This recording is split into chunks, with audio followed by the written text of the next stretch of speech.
My name is Laura Salvatore, Public Programs Associate here at the museum, and it's my pleasure to welcome you here for the launch of the book Lioness, Golda Meir and the Nation of Israel, with author Francine Klagsbrun in conversation with Alana Newhouse.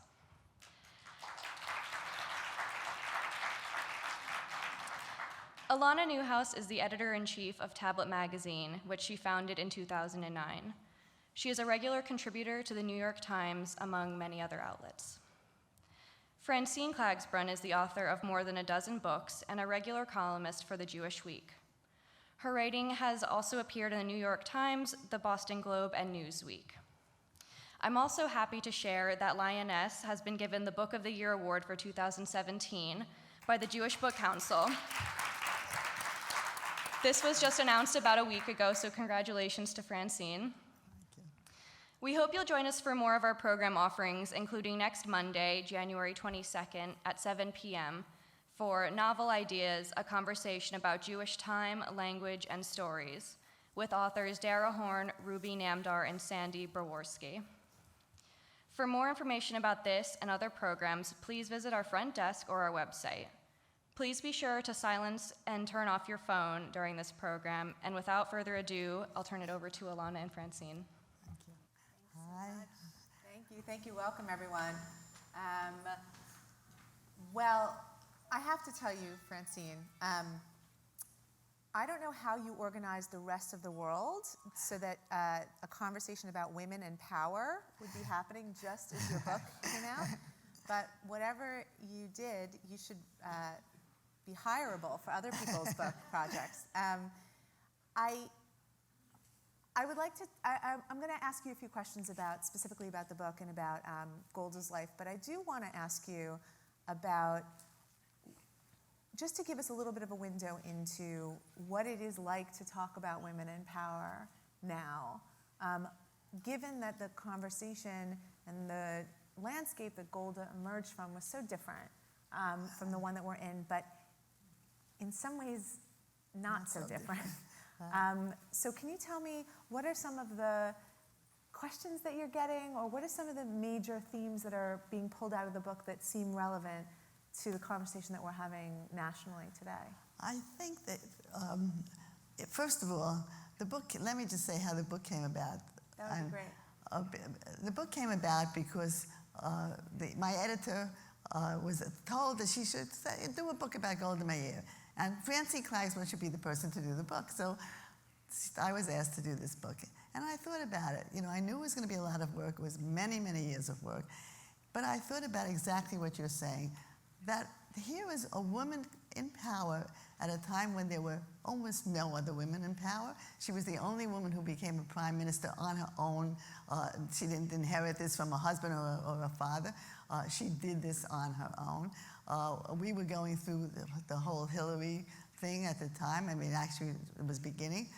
And I thought about it. I thought, wow, we have to know more about this woman. We don't know anything about her. We have this vague old lady, and she was this nice old lady. She made chicken soup, where she was a tough woman. But we don't know anything about her. What made her? What made this woman become who she was? What made her be able to handle power as well as she did? You know, what was it about her? And that was what I wanted to know who she was. I just wanted to know who she was. And to do that, I had to read. She never wrote anything. She didn't write letters. I mean, she wrote a book that was called My Life, but it was really ghostwritten. And so I interviewed the person who ghostwrote it, and you know, it had a lot of information. But I had to read documents. I had to read letters. I had to read books to find out who she was. And I can't even say that I could totally put my finger on it now, what made her do it. But she had a drive, one thing, but the second thing was she had an ideal. She had this ideal. She had loved the Jewish people, and she really wanted to create a homeland for them. And that drove everything that she did. And maybe that's, in a way, an answer for anybody seeking power. You really have to believe in it. You have to really want it. And now women are given the opportunity to begin to pursue that, or to not even begin, but to go on pursuing that.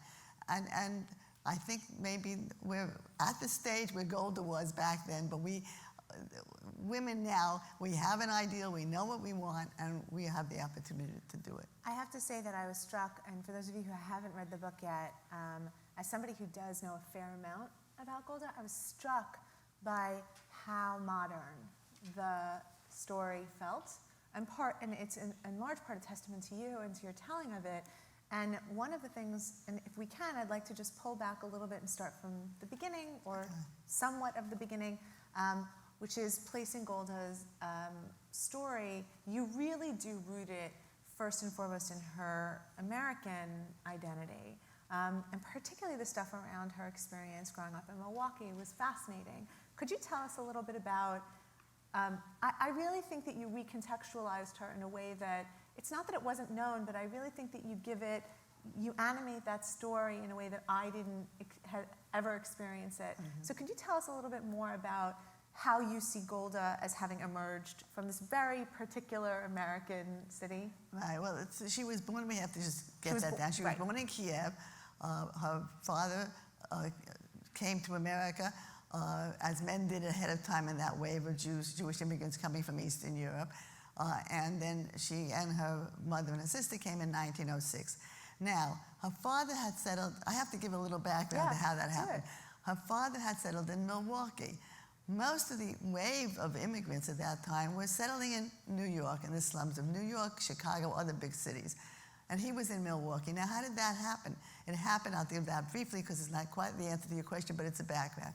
It happened because the wave of Jews who came before this wave of East European Jews were the German Jews. And the German Jews were pretty much settled and assimilated to some extent and Americanized by the time the East Europeans came. And they were sort of horrified by these waves of East European Jews who looked to them dirty and uncouth and certainly didn't know American ways. And so they created societies to try to spread them out, spread these new Jews out. And mostly it didn't work, but it worked with Golda's father, and he settled in Milwaukee. And I really feel and felt as I was writing the book that made a huge difference in Golda's life. She did not grow up they grew up very, very poor. They were in the ghetto, the Jewish ghetto of Milwaukee, but she didn't grow up in the slums and the tenements of New York. Milwaukee, it was a more open city. There were prairies, there were farming. What do I know about agriculture, but there were farming. And so she grew up with green around her. For one thing, she had a porch. There was not that kind of tenement darkness. But more important, and that I think what Alana is getting to add, it was a socialist city. It was a progressive city. So although she had already joined the Poalei Zion, which was a socialist Zionist organization, it very much reinforced her socialism and her understanding of socialism. In fact, in this city, people would stand on street corners giving speeches. They would just, get up and give speeches. And Golda, as she grew up, did the same thing. She was able to do that. She was very influenced by that. She was very influenced by the openness, by the can-do sense of a society that was almost, in those days, it was almost the frontier. People still thought of it. America was still expanding westward. And she was influenced by that kind of can-do atmosphere. And she was influenced also, and I feel that also goes back to Milwaukee and that area of the world, by the kind of optimism. She always spoke about herself as an optimism. She always saw the world in positive terms. And she would say, in fact, a Jew does not have the luxury of not being an optimist. Mm-hmm. So I think that influenced her tremendously. And her Milwaukee accent alone gives it away. But she was always a person of Milwaukee, not but much as she loved New York later. Right. Another thing that, and maybe this actually can get us into her move to Israel. One of the other things that I think is really comes alive in the book is the discrepancy between what we could call American Jewish nostalgia for Golda versus the Israeli opinion of her, which is much more influenced by her having been prime minister during the Yom Kippur War.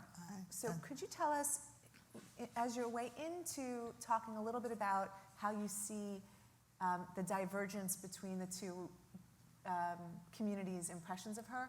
Could you tell us a little bit about her becoming prime minister? And because you actually had to deal with a lot of recently declassified documents, what you learned about her experience in the Yom Kippur War, and how those two impressions of her were built. Okay, that's a mouthful. Anyway. Let's go to the Yom Kippur War. I mean, American nostalgia is not only nostalgia. I mean, Americans saw a great deal of her. She was here I used to laugh. It was the only years that she didn't come to America were during the war, during the World War II. But she was here all the time, so Americans saw a great deal of her and were very impressed with her and had that sense, she was one of ours. She was one of ours who made good, as it were. And when she came here, she visited Jewish communities. Oh, when she went around, she visited Jewish communities mostly to raise money. I mean, that was what she did. But it's just interesting for an American Jewish community that's used to, for example, the current Israeli prime minister doesn't much visit Jewish communities necessarily. I don't consider Congress a Jewish community. Well, that is true. She visited Jewish communities. And, one of the great, it'll get us off our subject and we can come back, but sure. One of the great moments of her life and of the life of the nation was when she came here in 1948 to raise money. At that point, it was right after partition. The UN had voted to partition the country into Arab and Israel country, the land into Arab and Israel countries. And David Ben-Gurion, who was the head of the pre-Israel state, knew that as soon as they would declare a state, the surrounding Arab countries were going to attack them. And he was very concerned because they didn't have money. They didn't have money to buy arms. I mean, they had some money, but they didn't have enough. So he had sent somebody to America to raise money. It was a failure.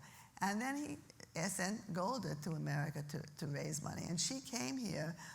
She met there was a man named Henry Monto who had been the executive director of the UJA. And he said he knew her vaguely, having gone to American communities, as a schnorrer. She was a schnorrer. She came here to raise money. He didn't know anything much about her. And he said she didn't have a dime in her pocket. And she walked to meet him at a hotel. And but she wanted to come. She wanted particularly to go to Chicago. There was a luncheon in Chicago of wealthy Federation people, and she wanted to ask them for money. And so Monto, as much as he was worried about this woman who didn't look like anything in her poor clothes and with not a speck of makeup, he set it up so that she would speak at this luncheon in Chicago. And as she said, her knees were trembling. What if she didn't raise the money? What if these well-heeled people, what if they looked at her like, who is she, a schnorrer? But she spoke to them, this is why I brought this up, because of American Jews, and she said to them, you in America cannot decide whether we will fight. We will fight, whether we have to fight with stones or whatever. But what you can decide, American Jews can decide, is whether we will win or not. And that you can decide if you can raise the money for us. And she spoke so movingly that people were in tears and practically threw their pledges at her.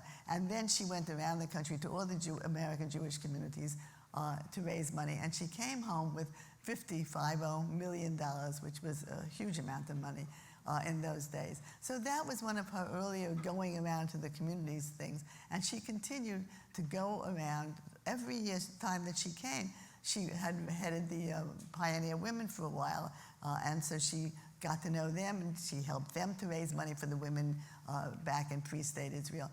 So she was very much part of the American landscape for those years. Yes, maybe now we have the nostalgia, who was this lady with the bun and this little old lady? She was, far more than a little old lady. She was a tough, strong woman who then worked her way up, to get back to your question, to become first the labor minister, then the foreign minister, and then the prime minister of Israel. When she became prime minister, it was really, people thought it was a temporary thing. There was a power struggle between Moshe Dayan and Yigal Allon, two strong men who both wanted to be prime ministers. And she was, in a way, the compromise candidate, and she took over this job. And it was very clear very quickly that she was in control. And she was not giving this up so soon, and nor would they want her to give it up so soon. She she was there. There was everybody was under her now. So that was great, and she had to deal with very difficult things before the Yom Kippur War. She had to deal with the first really large-scale terrorism attacks. In 1972, we had the Munich massacre when Israel's athletes in the Olympic Games were all slaughtered. So she had to deal with all of that. But then there was the undercurrent of Anwar Sadat, who was the president of Egypt, who kept threatening that he would make war unless Israel gave back all of the territories that it had conquered in 1967. Now, when you think of it now, this is still the issue today. What do we do with territories and so on? But nobody, almost nobody, except perhaps the most far left, and even they, did not think that you would just give back the territories without some kind of negotiations, without something in return. Sadat's condition was, you have to give back the territories, and then we'll talk, and then we'll negotiate, and then we could arrive at a peace. It may not be a full peace, but it will be, some kind of a peace. We won't recognize you diplomatically, but we'll have peace. Well, Golda was not going to do that, and really, and people today criticize her for that, but when you put your head back into that time, nobody would have just given back those territories without any kind of negotiations first. So that was to begin with. And then Sadat then kept threatening war. He said 1971 was going to be the year of decision, and nothing happened. 1972, nothing happened. 1973, early in the year, Israel mobilized because they expected a war, and it was at enormous cost, very expensive, and then nothing happened. So people sort of sat back, and Golda was very worried. She always had this gut feeling that something would happen.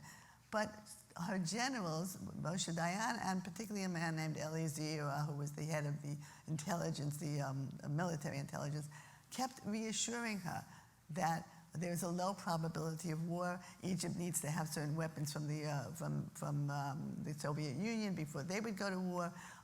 Syria will not go to war without Egypt. And so there was this constant reassurance. And Golda later said, I wish I had listened to my intuition. Her intuition said, we should mobilize sooner. We should have mobilized. But she listened to her generals instead. And she always so regretted that. She listened to her generals, and then they got word that the war was going to break out, but they were still taken by surprise about when it happened. They had not mobilized yet. And Israel won that war, but at great cost. They lost 2,600 soldiers in that war. They had many who were wounded. There was a feeling of depression in the country, and Golda, as prime minister, was blamed because the buck stops here kind of thing. And she said, I never again will be the person I was before the Yom Kippur War. And she wasn't, although she continued, she went on and continued doing things. But she always blamed herself that she didn't listen to her own intuition, and she listened to her generals. And that was a great sadness and a great tragedy. It also brings up her complicated relationship with, for lack of a better term, feminism, right?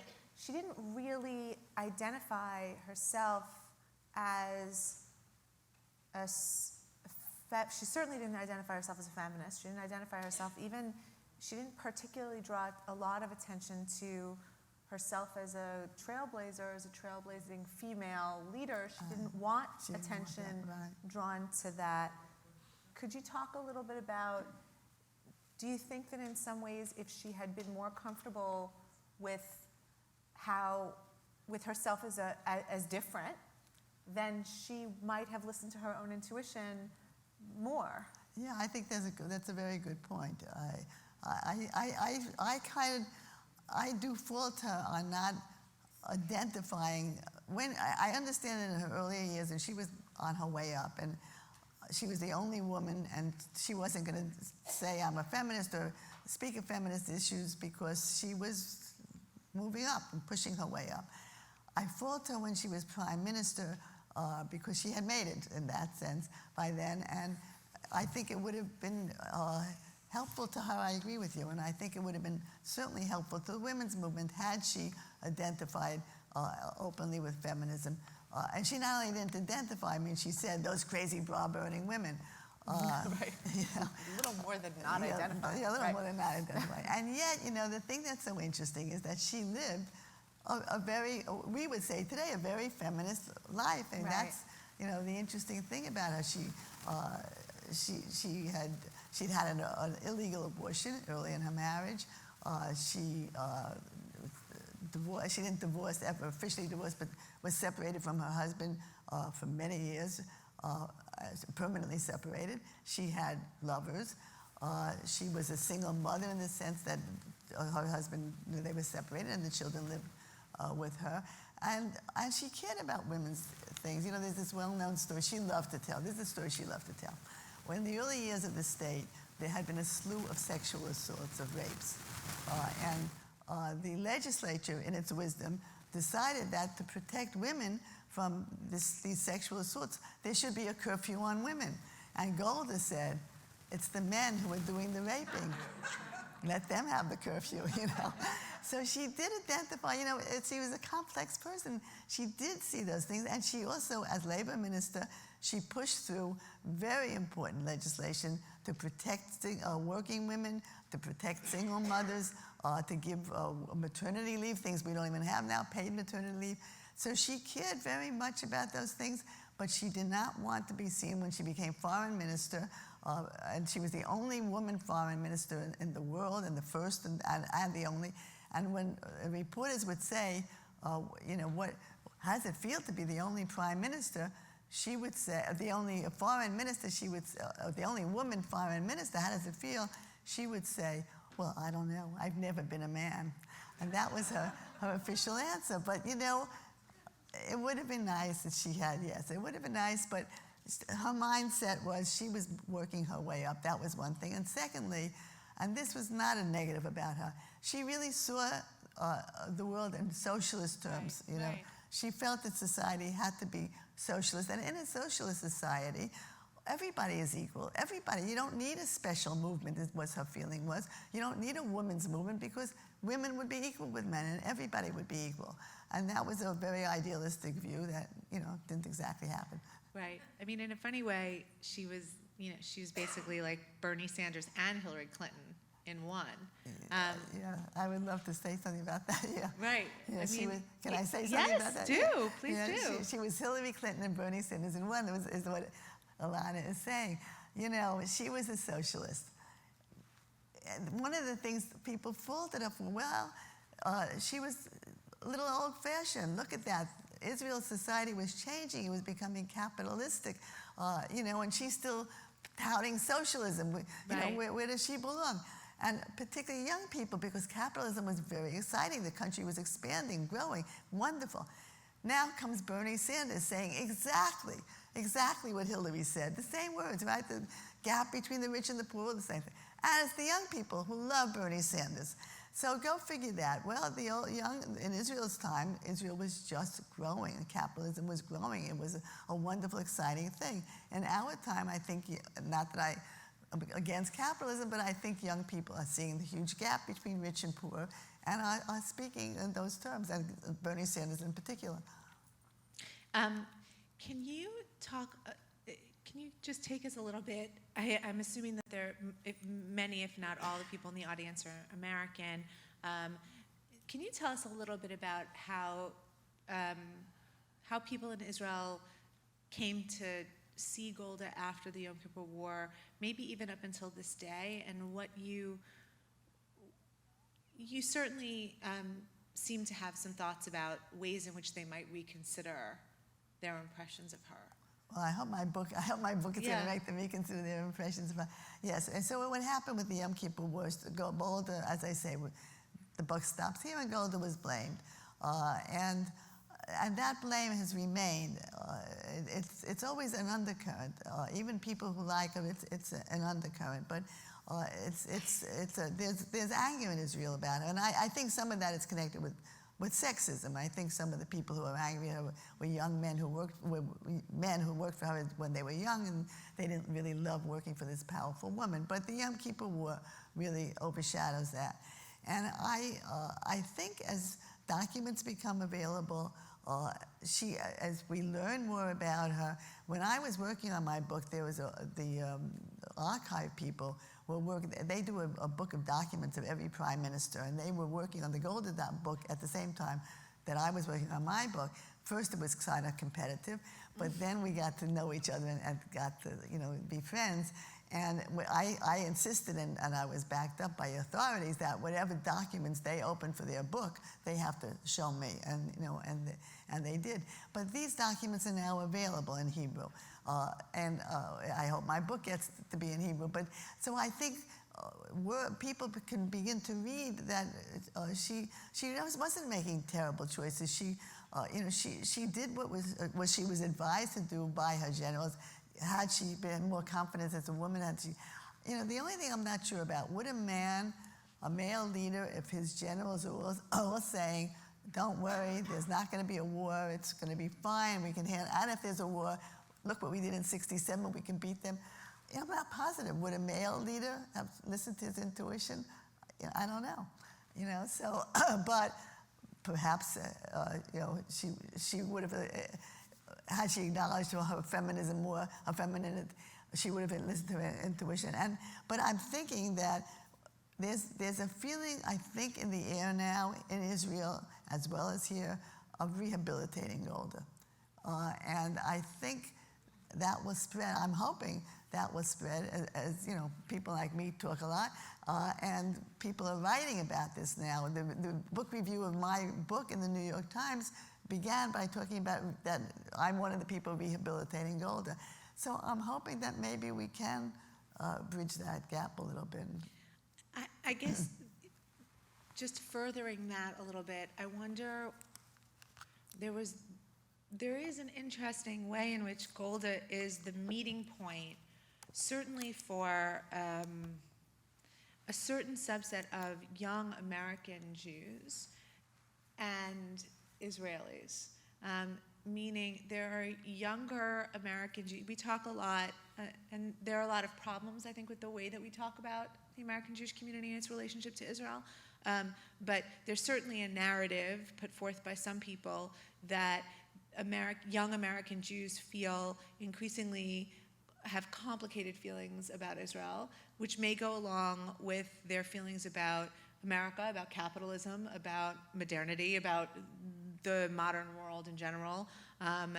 And it would seem like Golda is this really interesting figure who, although generation before me, or even my generation, might have seen her as a throwback, actually she's in some ways very modern, and she speaks to a lot of the concerns. And so I also wondered whether or not you thought in both directions, Golda could help Israelis see she was an American export, and she was a gift, right, from America to Israel in some ways. And can they see her that way? And whether American Jews can see that one of their own went and ended up becoming this real record breaker and a truly iconic figure in this other place, not in America. Right. Do you think that she could serve that purpose? And if so, how would we even start to have that conversation? Oh, it's a wonderful point, and I do think she could serve that purpose. I think part of it, that we have to be honest about it. I have to be honest who Golda was. She would not, people have asked me this, and I will say she would not approve of today's Israel herself. She would not approve of the government. She would not approve of the extreme power that the extreme right wing is getting in Israel. Oh, could you just tell people about the person who didn't like the cover of the book? Oh, it just goes to myth making and the way in which we want people to be who we want them to be. Right. Can you just it's a quick rate. I was telling a lot of that. I adore the jacket of this book. I think it's just wonderful. I didn't design it, so I can say that. And I was thrilled with, when they showed me the design. And those of you who haven't seen it, it's just a wonderful image of Golda with a cigarette in her mouth. So at one of the places I spoke, a woman came, and people were buying books, and this woman came over, and she said, I would have bought a book, but how could you let that picture be on the cover? And I said, what's wrong? It's a beautiful, wonderful picture. She said, she's smoking.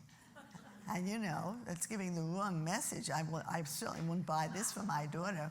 And I said, the woman was a chain smoker. She never was seen without a cigarette. It's not like she occasionally social smoked. Like she actually, it was a part of her personality. She couldn't live without it. She would smoke one cigarette almost to the end, put it out, and take another cigarette. I mean, so there, there it was. But okay, to get back, so I have to say that Golda could speak to American Jews. Part of what American Jews, I think, are objecting to is the extreme right in Israel. I don't mean orthodoxy, I mean the extreme right. The right that's saying that conservative and Reform Jews are not Jews, for example, that won't let them pray even in the area of the wall that was given to them. So Golda would never, she was so not that way.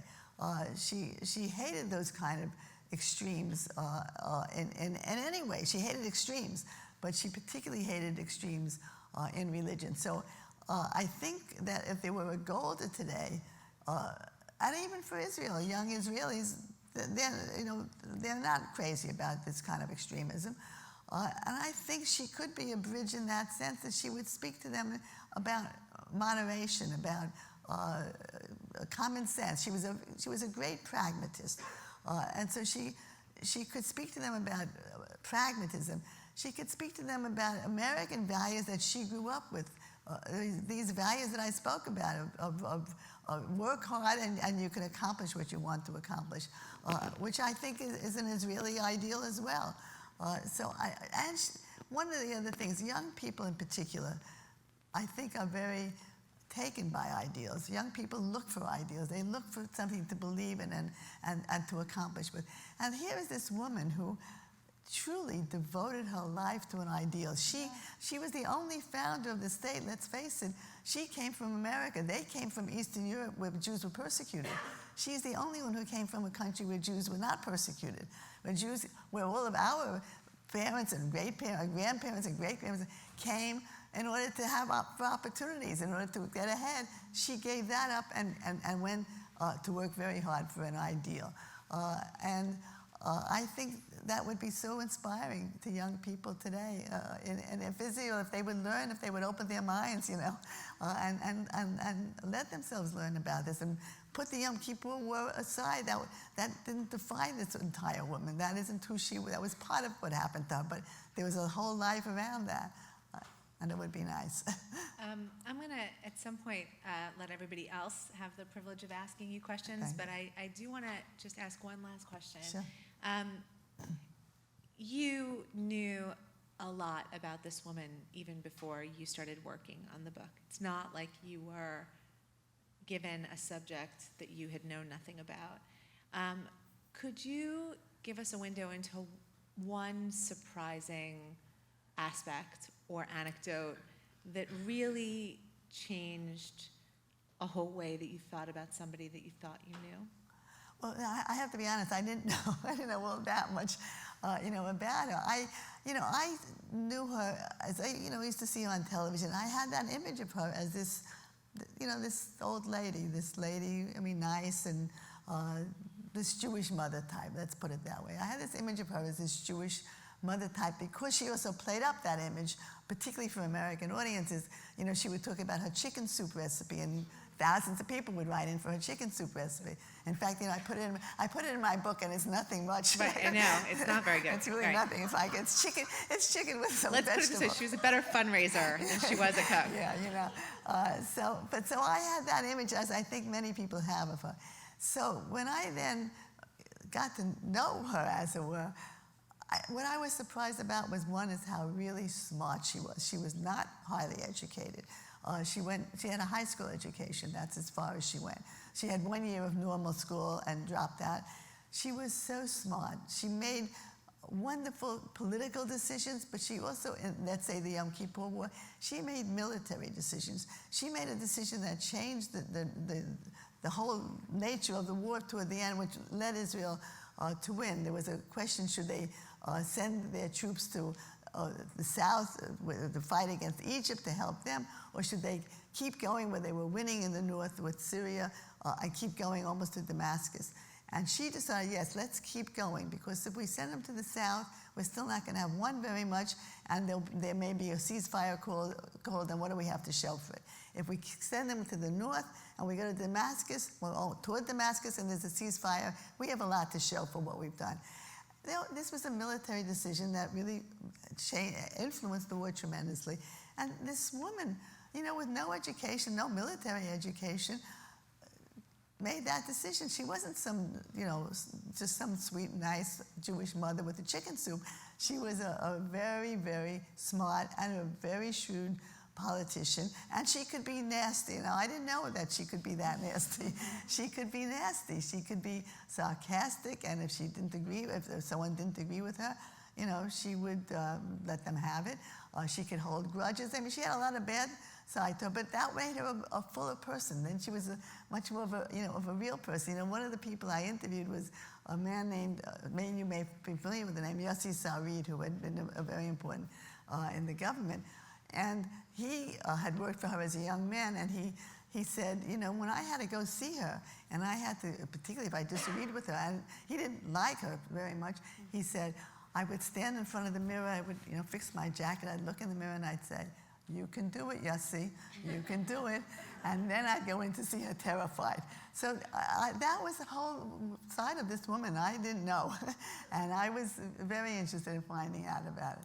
It definitely comes across in the book. So now I get to throw the questions out to you. Does anybody in the audience have a question? I think we have a mic that's walking around. So if you could just raise your hand and then we'll bring the mic to you. Speak loudly, because we can't hear so well up here. Oh, we're going to have a mic. I have lots of questions about her love life. Oh. I want to know how a woman like her got so many lovers, but that's Wait, why do we have to leave it aside? Can we Everybody knows that's Dr. Ruth Westheimer here, and we're very honored to have her in the audience. that she had to resign after the Yom Kippur War.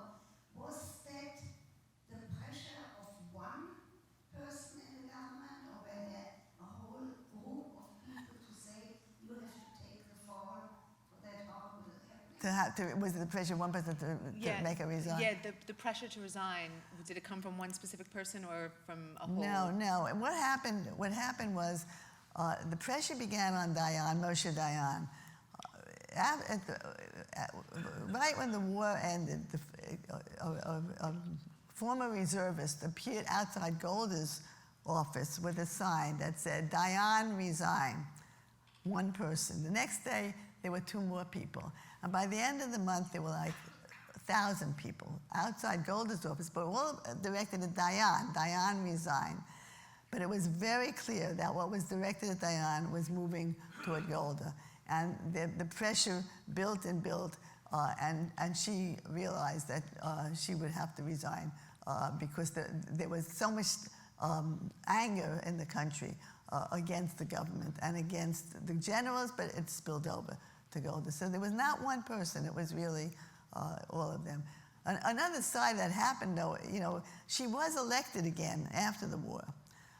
And she had to put together a government, and that was a whole other thing because there was now a new element of the country, the Gush Emunim, a new religious bloc that made it very difficult for her to put together a government that would be part of her government. There was great pressure to be more religious, and she was not of that ilk. After 72. It might be easy. It's just it's easier for us to hear if he's the mic. After the Munich massacre, I understand she coordinated the response in Europe. Can you talk about that? I'm sorry, after She the coordinated the response to the response. Munich massacre. Yeah, she didn't coordinate it. Here's what happened. did everybody know that the Munich massacre, the athletes were all murdered? And then Israel, you're probably thinking about the movie Munich that Spielberg did, but which wasn't quite accurate. But anyway, there was then a decision made to really, the purpose was, as Tzvi Zamir, who was the head of the Mossad, told me, it was not to take revenge. I mean, I can't swear to that. He said it was not to take revenge, but it was to prevent this kind of thing from ever happening again. And so the decision was made to kill each of these people who were involved in this horrible, the people behind this terrible terrorist attack. According to Tzvi Zamir, Golda was very, very reluctant to do this at first. He said her attitude was, we should just kill people without a trial, then aren't we just as bad as they are? But gradually, she was prevailed upon to accept this. And so what they would do is they would do a lot of research about each of these people who they felt had been involved in this attack or behind the attack, and then they would bring it to her.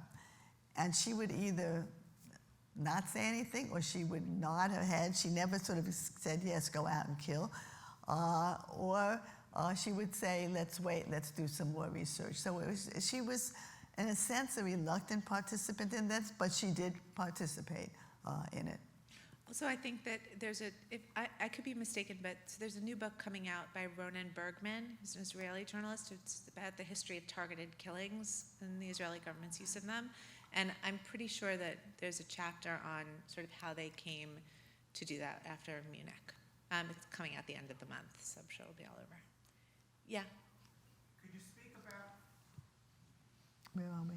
thanks so much, could you speak about her time as ambassador to Russia, ambassador to the Soviet Union? I'm sorry, I can. Could you speak about her Ambassador time to the as Soviet Union? ambassador to the Soviet Union in the early days of the state? When she was ambassador To the Soviet Union? Yeah. Oh, yeah, that was a very big and important part of her life. She was the first ambassador. Israel became a state. She was the first. It was even the title was, I never can pronounce the word, but slightly lower than ambassador. But essentially, she was an ambassador to the Soviet Union. At that time, there was very little known about the Jews of the Soviet Union. It was a very interesting thing because the Soviet Union had back partition along with the United States and recognized Israel very quickly. But it was this kind of dichotomy. That was one thing, that was Israel, that was okay. But within the Soviet Union, the Jews were not to identify with Israel, they were to identify as Soviets, the Soviet Jews, as the Soviet man, the Soviet woman, Mother Russia. So the Jews within the Soviet Union were very repressed and nobody knew anything much about them, Golda didn't, and she really wanted to learn about them. She wanted to meet them when she came to as an ambassador. She had an open house on Friday nights, but the Jews didn't come. The journalists who were there came, other people came, and the Jews didn't come. So it was a very frustrating thing for her. And she came gradually to realize how repressed the Jews were. And then what happened, a man named Ilya Ehrenberg, who was Jewish, but very much part of the government, published an article in which he made it very clear to the Jews that they should not identify as Jews as such. They were, he said something like, it's like saying that everybody with red hair is should identify with each other. It's meaningless, and they should not. And they understood, another man who was the head of Shin Bet told me that, we understood then that was the end of the friendship with the Soviet Union in many ways, and we took that seriously. But the Jews in the Soviet Union also saw that, and they knew it was a message to them. And one man said so then what happened is Golda was in the choral synagogue on Rosh Hashanah, the New Year, and Yom Kippur. And when she came out of the synagogue, thousands of Jews had congregated outside wanting to touch her, to give her a note. Golda, they said, our Golda, gold in you. They were so crushing her that she was pushed into a taxi to get out of the way, but one man said to her, "I want you to know this is our answer to Ilya Ehrenberg." And so she was pushed into this taxi to protect her, and she leaned out the window, and all she could think to say was, "Thank you for having remained Jewish." Now, a lot of those Jews, as it turned out, the KGB was planted among those Jews, and numbers of those Jews became then prisoners and were either killed or kept wherever in jail for many years. And some of them were called Golda's prisoners, really, because they were identified with that event. But for Golda, that event became a trigger for her total devotion to the Soviet Union, freeing the Soviet Jews, that whole movement to free the Soviet Jews. And for years, throughout her whole career, she was involved in that movement to free the Soviet Jews. And somebody had said to me, somebody who was high up in that movement said to me, you know, in the 90s, the Jews finally came in great numbers to Israel. And somebody said to me, even though Golda was dead by then, you have to have a headline in your book that says, the reason we have 1 million Jews in Israel today is because of Golda Meir. So that became a very important cause for her. Do we have time for me to say one more thing about it? Oh, yeah, okay. So the other side of that, however, was that the Jews of Muslim lands, the Jews of Arab lands, felt themselves kind of left out from this aura of Golda embracing the Soviet Jews. And most of those Jews came from poverty-stricken lands, not all of them, but they were very poor, and they didn't move ahead as far as Ashkenazi Jews or later Soviet Jews did.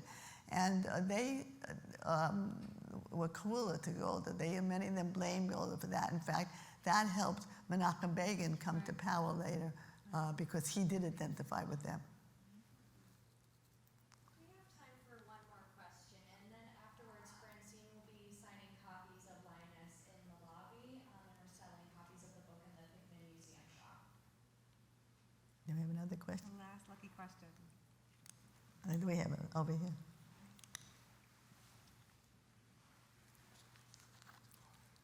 If Golda had been a man, do you think she would have been judged as harshly? It's a very good question. If Golda would have been a man, would she have been judged so harshly? I think not. I think not. I do think there was a lot of sexism involved in this very harsh judgment. Oh, you know, blame it on the old lady. You know, don't blame it on the generals. Blame it on the old lady. A lot of things. There was a kind of vocabulary that we know as feminists that, you know, where she had been authoritative, she became self-righteous. Where she had been fearless, she became arrogant. I think a lot of that happened, and I don't believe that would have happened if it had been a man. And you know what? I think we should say something about Hillary at this moment, because I think this is the kind of thing that happened with Hillary. I think there were, whether you liked her or not, but I think, first of all, it was, as Alana and I were saying, isn't it incredible that Israel has had a woman leader, and we still don't have, you know, a woman as a head.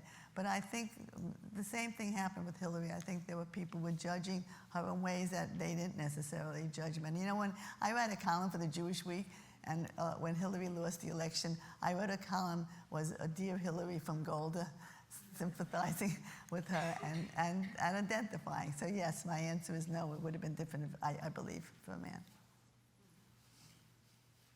I have just to make one more plug.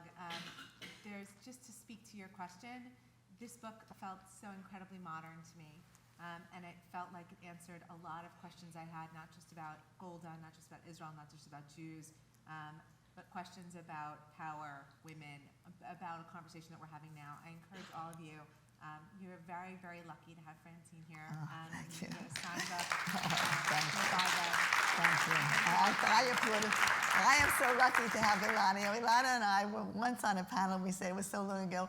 It was somebody had written a book about Jewish mothers. So it's basically a road show. It was many years ago, but we picked up from there. Anyway, thank you all for coming. Thank you very much.